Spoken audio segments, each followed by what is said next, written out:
Now, ministers have been warned that extreme weather this summer could lead to economic shocks and a breakdown in public services. Yeah, the Grantham report makes several key recommendations and comes alongside the launch of a new high-temperature warning system.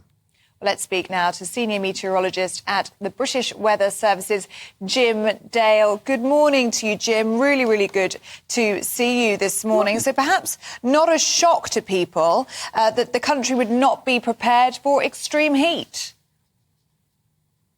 Yeah, we tend to take things not necessarily in our stride as far as weather's concerned.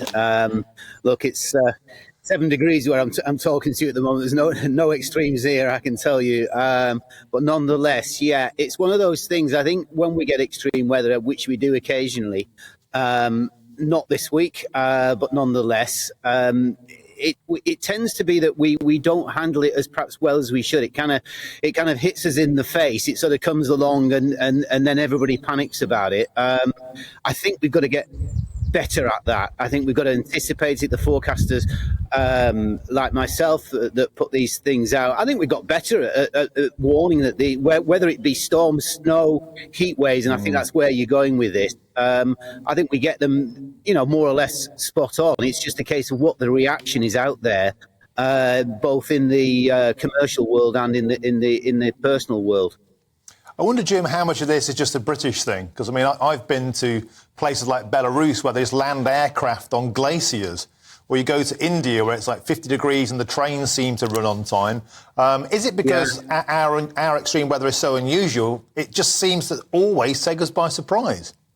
I think you've hit it, Martin. I think that's it. We're a temperate climate for the most part, and as we are at this moment in time, and as we've been for the last 20 odd days, we're sitting here in just leaving spring, going into early summer. Nobody's really having a problem with this weather. In fact, it's quite the reverse. We're in a situation where I hope people are enjoying the weather and doing what they need to do if they're not getting sunburn.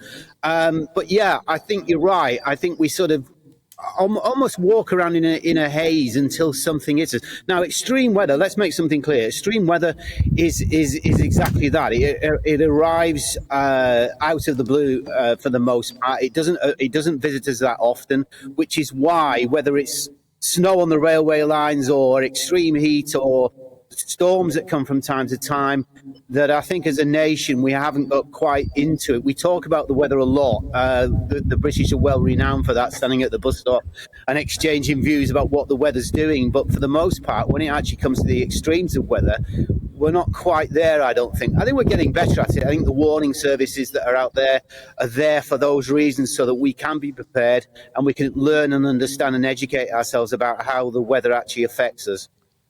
And Jim, what can we do to be better at coping with extreme weather in this country, do you think?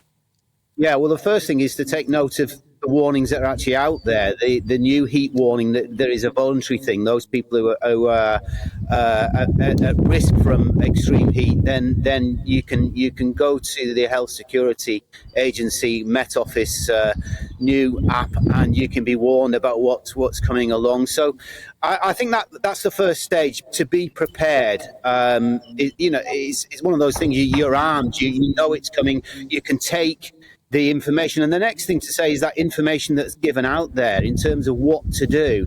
I think there's an education process to be had. I think that's a real thing, whether it's in schools or whether it's on TV, where we can talk about it. If you take yourself back to last summer, Ellie, we had the 41 degree heat and what to do in those situations. If that's getting through to people, it's not being poo-pooed all the time. So we can, most people will survive that sort of temperature. It's not too many problems out there, but it's the vulnerable people. It's those people who expose themselves at those times that need to be educated in terms of what to do, how to do it.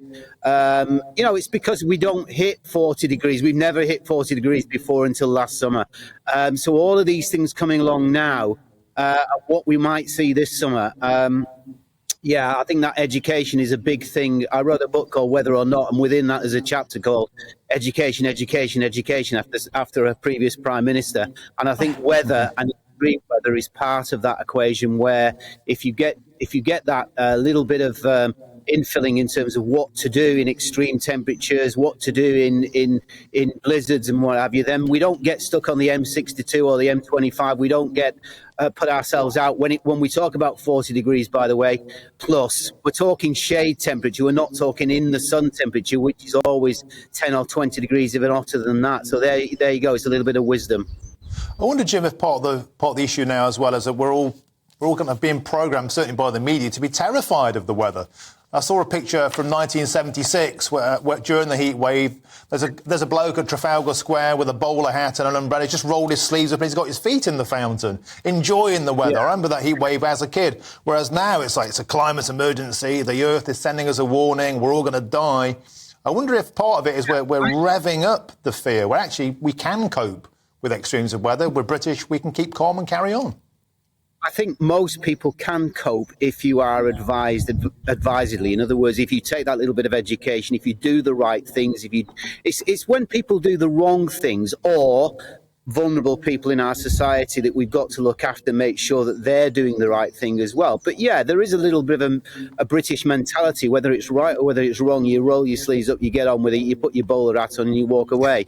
There's a little bit of that as well. It's a little bit of a mixture. I just think that we certainly in terms of the vulnerable people, I think that's where the focus has to be. The very young, the older people, the people who've got health conditions, those are the people we should be aiming at first, and that should never be poo-poo. We should be looking at that, seeing how we can look after, making sure those warnings are out there and what to do, and hopefully the rest looks after itself.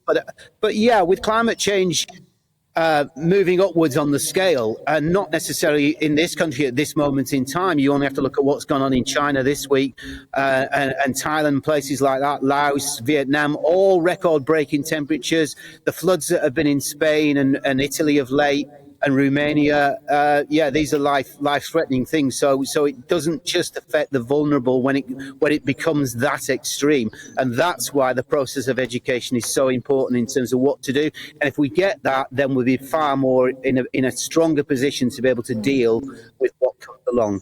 Yes, vital to start now, Jim. Jim, we've got to ask you before we let you go, where are you this morning? Because it looks like you're standing on a roof somewhere. Yeah, well, I said it was 7 degrees. I'm in High Wycombe at this moment in time. It's quite a nice area. It's nice and leafy and greeny and all the rest of it. Clouds, you could just see the cloud in the background. It was blue sky when I first came out here. I'm standing here in my Manchester City colours thing because today it's the FA Cup final, so I thought I'd show off a little bit and support Martin. Martin, we had a conversation. Did you say you're a United fan? I can't remember. No, Nottingham Forest, was it? Yeah, that's right, Jimmy. Don't rub it in, mate. I mean, enjoy your day, but please don't try and spoil mine. Jim, are you going to the match? No, I'll tell you what, I would have done. It's not very far from me here, Wembley. Getting down there would be a problem. I get the tube, but no, there's no tickets left. It's an impossibility. So I went to the semi-final against Sheffield United. Bit of an easy one, that one. Sorry, Sheffield United fans, but you got to the Premiership this year, so you got some consolation. But no, I'll be looking at this one. I'll be with my family watching the game, and then we got next week the Champions League. So. There we go, and the weather's fine all week. You'll probably want to know that as well. And it does get a little bit hotter as we go through the course of the week. So that little bit of heat wave with a small h, it's not extreme, but at least the temperatures are going up, Martin. I know you want that one. Yeah, that's amazing. Jim, I'm going to have to cut you off there, Jim Dale. Who'd have thought this conversation would run into Man City's chance to win the Cup? You'll be hoping that the sun shines on Man City later on. Thanks, mate. That was a great start today, Jim Dale. Thank you very much. Jim Dale, thank you very much.